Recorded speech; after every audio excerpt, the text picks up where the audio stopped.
সকালটা আমরা ভালো করে চালু করলে কিন্তু রাতটা আমাদের একদমই ভালো যায়নি।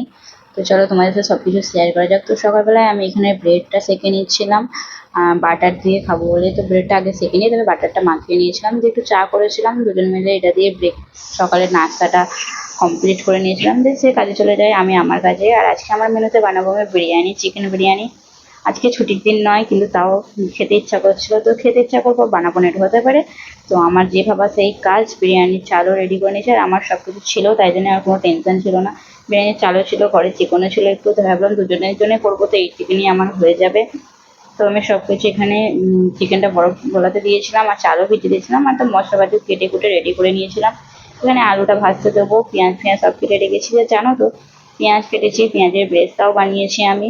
আর পেঁয়াজের ব্রেস্তা বানানোর পরে আমি রেখে দিয়েছিলাম সাইডে, তো আমি দিতেও ভুলে গেছি। আমার মনের কথা তোমাদের আরে কি বলবো, আমার এত ভুলো মন, এত ভুলো মন, কেন জানি না আল্লাহ আমাকে এত ভুলো মন দিয়েছে। তো এরকম করে দিয়ে আমি আলুগুলো ভেজে নিয়েছিলাম, তারপরে ব্রেস্তা ভাজা দিলে পেঁয়াজটাও দিয়ে দিয়েছিলাম। এখানে চিকেনটা আমি দই আর নুন মাখিয়ে রেখেছিলাম, বাস আর কিছু দেয়নি। তো তারপরে ভাতের জন্য আমি পানি চাপিয়ে দিয়েছিলাম এদিকে, আমার চিকেনটা এখন তখনও বসাইনি আমি।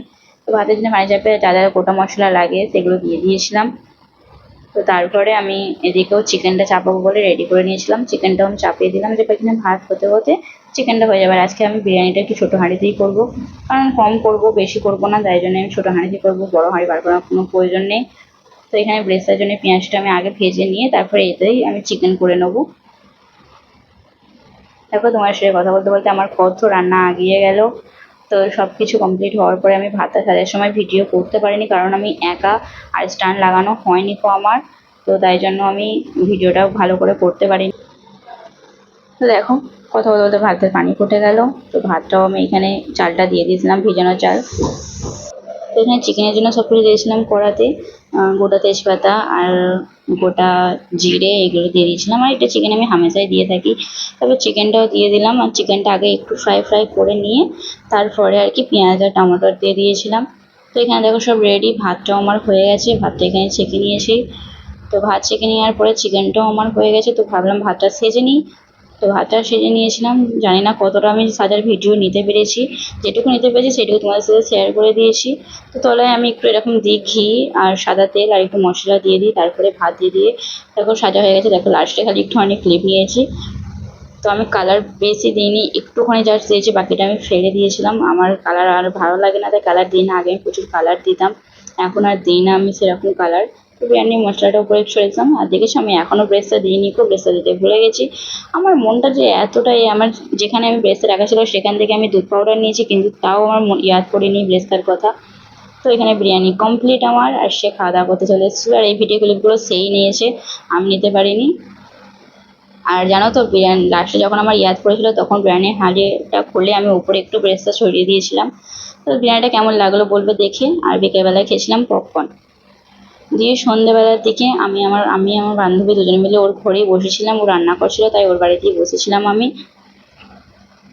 সন্ধ্যেবেলা নাস্তা টাস্তা করে যেয়ে আমি ওর বাড়িতে বসেছিলাম। আর তারপরে আমাদের পাশে একজন থাকে, একটা আঙ্কেল থাকে, তো ও একাই থাকে, তো সে আমাদের ঘরে এসে ডাকে যে তাড়াতাড়ি আসো, একটা কি আমার ঘরে আছে, তো তোমরা দেখবে আসো।